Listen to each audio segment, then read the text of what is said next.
Assalamualaikum warahmatullahi wabarakatuh. Ada pepatah mengatakan tak kenal maka tak sayang. Maka dari itu izinkan saya untuk memperkenalkan diri. Nama saya Muhammad Raffi Maulana Gumlar dan saya merupakan mahasiswa dari Program Studi Teknologi Pendidikan Fakultas Ilmu Pendidikan Universitas Pendidikan Indonesia. Dan pada kesempatan kali ini saya akan mempresentasikan sebuah artikel jurnal ilmiah yang telah saya buat sendiri. Kemudian perlu diketahui juga bahwa pembuatan artikel jurnal ini ditujukan untuk memenuhi salah satu tugas dari mata kuliah pendidikan bahasa Indonesia.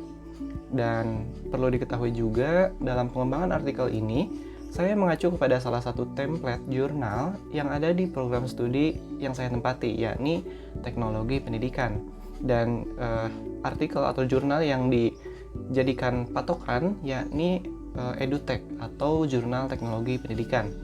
Dan untuk menghemat waktu, langsung saja saya akan memulai pembahasan. Oke, baik. Artikel jurnal yang saya buat berjudul Problematika Zoom Meeting sebagai Media Pembelajaran bagi Mahasiswa selama Pembelajaran Daring saat Pandemi COVID-19. Adapun pada bagian abstrak, bagian ini memaparkan gambaran singkat dari permasalahan yang diteliti, yang mana hal ini meliputi alasan pemilihan topik, kemudian ada juga metode penelitian yang digunakan. Lalu pada bagian akhir abstrak disertakan ringkasan hasil dari penelitian yang telah dilakukan. Dimulai dari alasan pemilihan topik, saya tertarik mengembangkan judul tersebut karena topik ini merupakan topik yang sedang eksis di tengah masyarakat. Dengan adanya penyebaran virus COVID-19, berbagai macam sektor dalam kehidupan menjadi terhambat dari adanya pandemi ini. Dan salah satu sektor yang terkena dampak secara signifikan ialah sektor pendidikan. Hal ini dapat kita lihat dari adanya perubahan pada metode atau cara penyelenggaraan sistem pendidikan yang beralih menjadi serba online.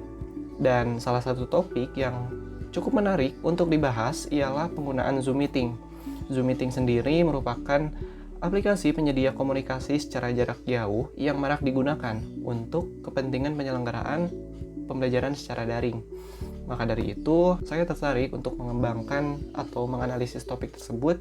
Kemudian saya membatasi pembahasan topik ini hanya sampai pada analisis permasalahan dan juga solusi pemecahannya saja.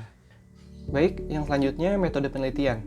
Metode penelitian yang digunakan pada artikel ini adalah studi literatur dengan menggunakan sumber data sekunder yang dikumpulkan melalui artikel jurnal ilmiah, kemudian buku elektronik, peraturan perundang-undangan, serta sumber lainnya yang relevan dengan penelitian ini.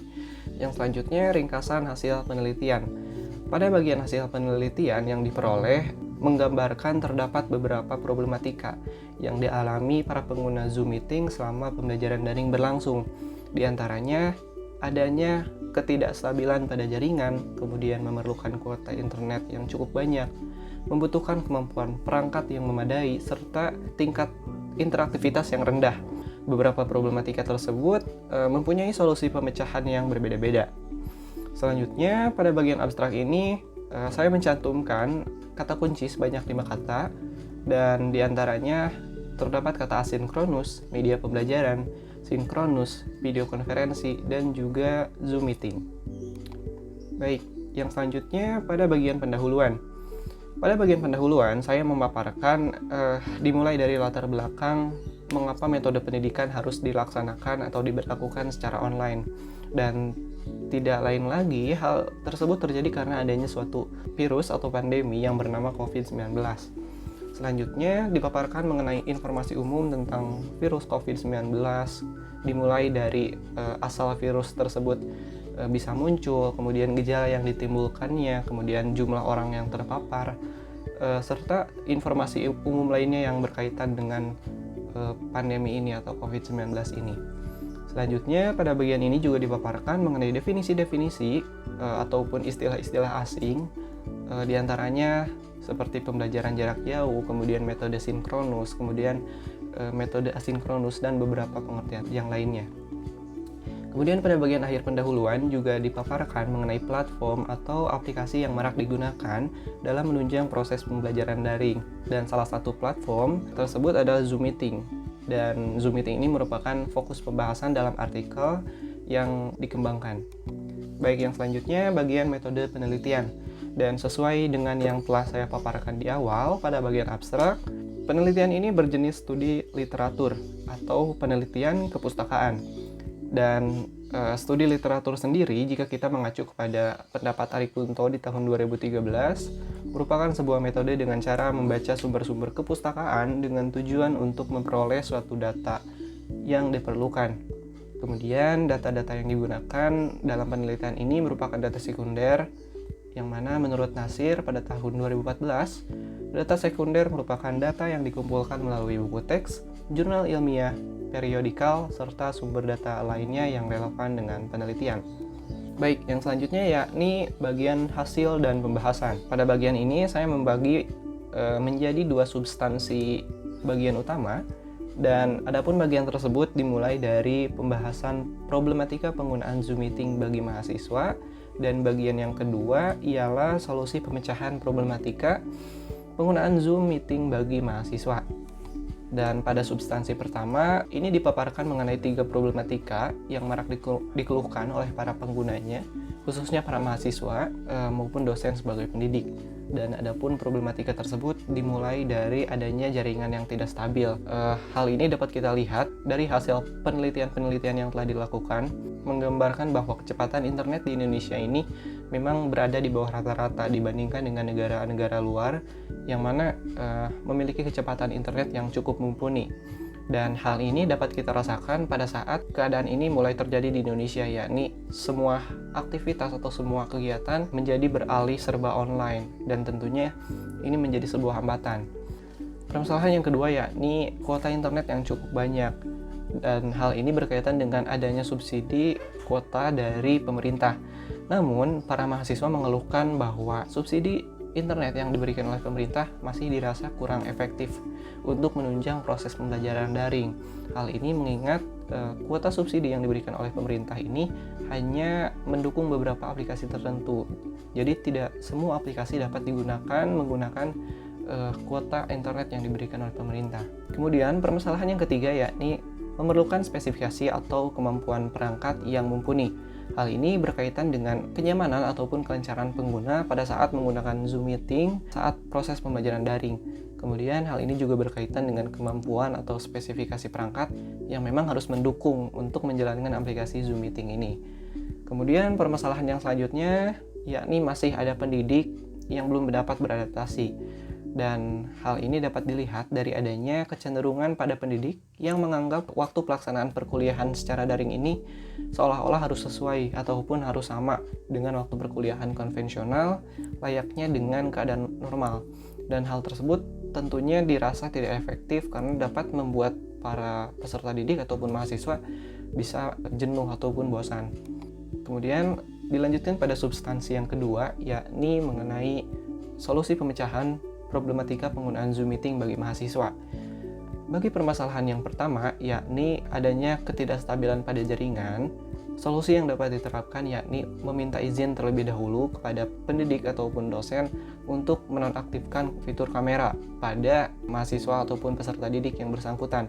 Hal tersebut akan berpengaruh terhadap konektivitas ataupun jaringan internet jika dirasa kurang stabil. Kemudian untuk permasalahan yang kedua yakni memerlukan kuota internet yang cukup banyak. Ini mungkin memang sedikit sulit untuk diatasi, tapi setidaknya kita bisa meminimalisir ataupun mengoptimalkan kuota seefisien mungkin. Dalam hal ini, pemerintah pun sudah memberikan kuota bantuan ataupun kuota subsidi pada seluruh mahasiswa dan juga pendidik. Maka dari itu, kita dituntut untuk bisa mengoptimalkan ataupun memaksimalkan penggunaan kuota subsidi tersebut. Kemudian, yang selanjutnya terkait dengan permasalahan yang ketiga, yakni memerlukan spesifikasi atau kemampuan perangkat yang mumpuni. Mahasiswa ataupun peserta didik yang bersangkutan dapat mengatasi permasalahan tersebut dengan menutup beberapa aplikasi yang memang sekiranya tidak dipakai pada saat menggunakan Zoom Meeting ataupun pada saat proses pembelajaran daring berlangsung.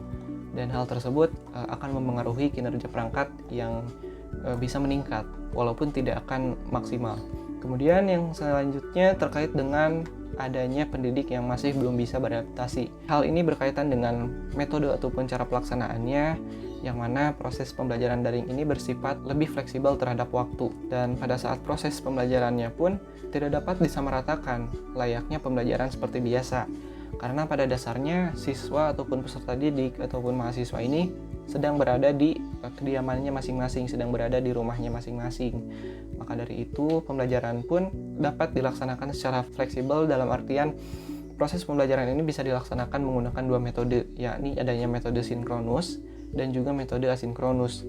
Metode sinkronus ini merupakan metode yang menggunakan sebuah platform atau aplikasi yang memang dilaksanakan dalam waktu yang bersamaan. Kemudian untuk metode asinkronus, metode ini menggunakan sebuah cara pelaksanaan pembelajaran yang tidak terlalu berpatokan terhadap waktu yang selalu bersamaan. Kemudian untuk mengatasi permasalahan adanya tingkat interaktivitas yang rendah, pendidik dapat menggunakan berbagai sumber belajar digital yang dapat diberikan terlebih dahulu sebelum proses pembelajaran daring berlangsung, seperti pemberian bahan ajar berupa video yang diberikan sebelum proses pembelajaran berlangsung. Maka, pada saat proses pembelajaran berlangsung, pendidik dan peserta didik ini hanya akan mendiskusikan bahan ajar video yang telah diberikan sebelumnya. Maka dari itu, jika pendidik melaksanakan metode seperti itu, maka pembelajaran pun akan tercipta lebih hidup dengan melibatkan komunikasi dua arah ataupun banyak arah. Kemudian bagian yang selanjutnya yakni bagian simpulan. Dan pada bagian ini dipaparkan bahwa penggunaan Zoom Meeting sebagai platform yang umum digunakan untuk menunjang pembelajaran daring di masa pandemi COVID-19 ini ternyata masih memiliki beragam problematika yang dialami para penggunanya, khususnya para mahasiswa dan juga dosen ataupun pendidik. Permasalahan yang didapatkan ini terdapat dua kategori, yakni teknis maupun non-teknis. Permasalahan ataupun problematika yang bersifat teknis ini terdapat dari segi kualitas jaringan internet, kemudian kurang terpenuhinya kuota internet, serta spesifikasi perangkat yang kurang mumpuni untuk menjalankan platform Zoom Meeting. Adapun problematika yang bersifat non-teknis ini terdapat dalam segi aktivitas ataupun cara pelaksanaan pembelajaran ataupun perkuliahan, yang mana proses ataupun pelaksanaannya ini cenderung tidak efektif karena waktu pelaksanaan yang terlalu lama dan juga arah komunikasi yang hanya didominasi satu arah, yakni hanya dari pendidik kepada peserta didik. Kemudian beberapa problematika yang telah disebutkan sebelumnya ini mempunyai cara pemecahannya ataupun alternatif penyelesaiannya. Dimulai dari mematikan sementara fitur video, namun perlu terlebih dahulu memberikan informasi ataupun konfirmasi kepada pendidiknya. Kemudian mempergunakan kuota internet seefisien mungkin, kemudian menutup aplikasi yang sekiranya tidak dipergunakan, serta melakukan penggabungan ataupun modifikasi antara penggunaan metode sinkronus dengan metode asinkronus. Dan hal ini dapat diaplikasikan berupa pemberian bahan ajar mandiri yang dapat dipelajari terlebih dahulu oleh para mahasiswa, sehingga metode sinkronus ini hanya akan dipergunakan untuk mendiskusikan bahan ajar yang telah diberikan sebelumnya. Dan hal tersebut akan menghasilkan suatu proses atau iklim pembelajaran yang lebih efektif dan juga lebih aktif dan menyenangkan. Baik, mungkin cukup sekian pemaparan mengenai artikel jurnal yang telah saya kembangkan, dan mohon maaf apabila pada saat proses pemaparan tadi terdapat beberapa kesalahan kata, dan terima kasih atas perhatiannya. Wassalamualaikum warahmatullahi wabarakatuh.